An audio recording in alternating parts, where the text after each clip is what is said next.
अदीब साहब, बहुत बहुत स्वागत आपका। क्या कहना चाहेंगे आज सुप्रीम कोर्ट के इस फैसले पर? कैसे इस फैसले को देखते हैं और क्या कहेंगे? आज का फैसला बहुत खुशाइन है और यकीनन बहुत देर से आया। हर इंसान को मालूम है कि आप बगैर किसी सबूत के किसी के घर जला दें और तोड़ दें, और ये प्रैक्टिस खौफजदा करने के लिए थी।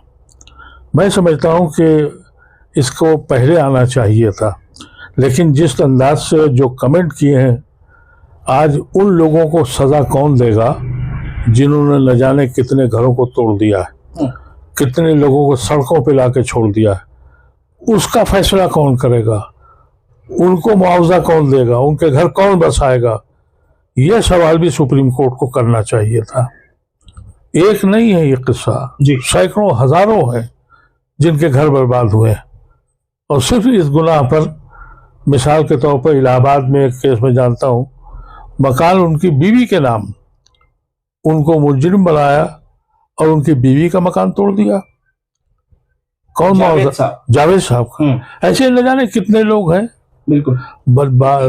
लखनऊ की एक पूरी बस्ती उजाड़ दी, और वो बस्ती बनाई किसने थी? उन्हीं की पार्टी के राजनाथ सिंह जब चीफ मिनिस्टर थे। राजनाथ सिंह के चीफ मिनिस्टरशिप में वो बस्ती बसाई गई थी। उनके पास टेलीफोन, बिजली, पानी, सबके कनेक्शन क्यों दिए आपने? और जब वो बस गए, जिनके बच्चे बड़े हो गए, बच्चों को आपने एक दिन बुला के वो बुलडोजर चला दिया। इसका मुआवजा कौन देगा?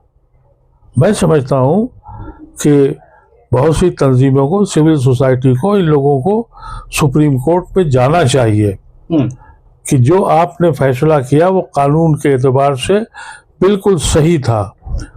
इंसान को इस बात का भी मौका नहीं दिया गया कि वो अपना पॉइंट ऑफ व्यू रख सके।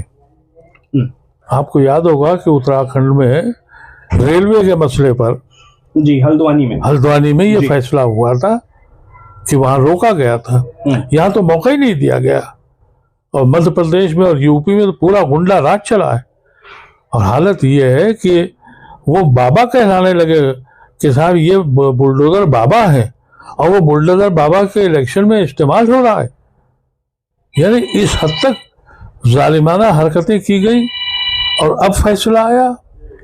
मैं समझता हूँ कि सुप्रीम कोर्ट को एक फिर से संज्ञान लेना चाहिए उन लोगों का जिनके घर बर्बाद हुए हैं। लेकिन बहुत ही सही जजमेंट है, और मैं समझता हूँ कि आज ये बात फिर वाज़ेह हो गई है कि अभी कानून जो है इस मुल्क का सुप्रीम कोर्ट अदालत से चलाया जाएगा।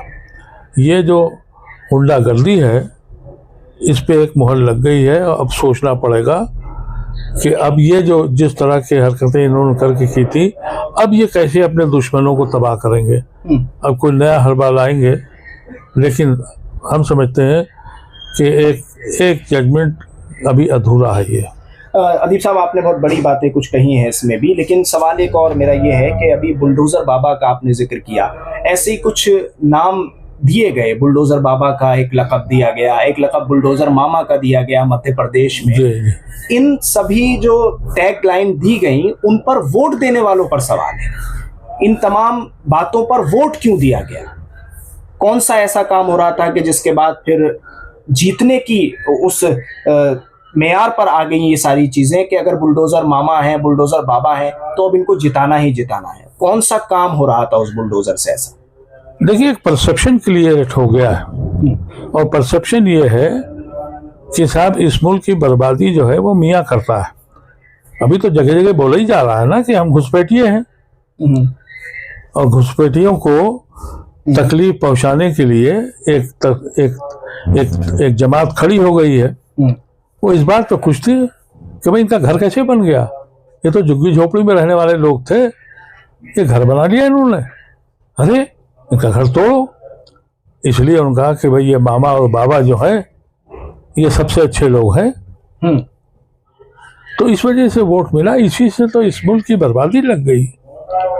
ये मुल्क नफरत की दुनिया पे आ गया, नफरत की जगह बैठ गया। तो ये अब कोई नया हरबा ढूंढेंगे एक ये तो बुलडोजर बाबा का चैप्टर बंद हो गया है। क्या इसको माना जाए कि ये चैप्टर बंद हो गया है? क्योंकि सुप्रीम कोर्ट का आदेश तो है, लेकिन पालन कितना होगा, सवाल ये भी है। सवाल ये कि अगर किसी मुल्क में कोई आदमी सुप्रीम कोर्ट की बात भी नहीं मानता जी, तो वो तो मुल्क बचेगा नहीं। अगर आप अपनी अदालतों के फैसले को नहीं मानते तो फिर तो मुल्क में अनार्की फैल जाएगी।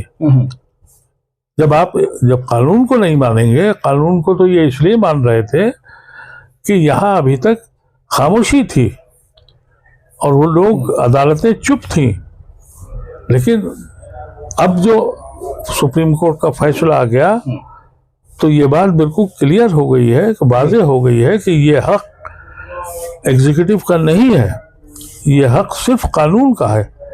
अगर किसी शख्स ने इलीगल बनाया भी है तो उसको अपना पॉइंट ऑफ व्यू पेश करने की टाइम दिया गया है, मोहलत है उसमें। उसके बाद उसका मुकदमा है। अभी तक तो सिर्फ यह था कि मुजरिम आपने कह दिया, मकान गिरा दिया, उसके बाद किस्सा खत्म। कहाँ जाएगा वो कागज लिए घूम रहा है कि साहब मेरे पास है।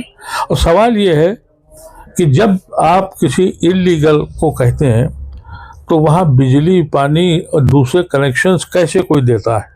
उनको सजा क्यों नहीं होती? आप इलीगल जमीन पर सारी फैसिलिटीज प्रोवाइड करते हैं, उनको मुजरिम कब बनाएंगे आप? सिर्फ इसलिए कि उसको आपको घर गिराना है।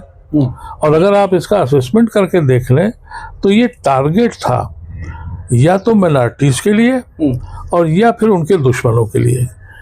अदरवाइज इतने भी जगह आप देख रहे हैं जो रूलिंग पार्टी ने कब्जे कर रखे हैं, वहाँ कोई बताया गया आज तक? तो ये तो मैं समझता हूँ, जैसे मैं जावेद साहब का सुन रहा था, उससे मिलने आए थे, उनका सबके घर मौजूद है, सिर्फ मेरा घर तोड़ा गया। अगर पूरी की गलती तो उन्हीं का घर क्यों तोड़ा? क्योंकि वो मियाँ का घर था, जान घर था, पूरी जिंदगी की कमाई उसमें थी, उनको भी बंद किया, उनके बेटे को, बीवी को भी बंद किया, उनकी बेटी को भी बंद किया। कोई पूछने वाला है? कहाँ जाएंगे वो? बेघर है। मैंने सुनी तो हैरत पे रहे, लोगों ने किराए का मकान नहीं दिया, जब मकान छीन गया तो कहाँ जाते बच्चे? लोग डर रहे थे कहीं उनका घर पे ना गिरा दे। क्या गुजरी होगी उनके ऊपर? सुप्रीम कोर्ट को इसका भी संज्ञान लेना चाहिए था। लेकिन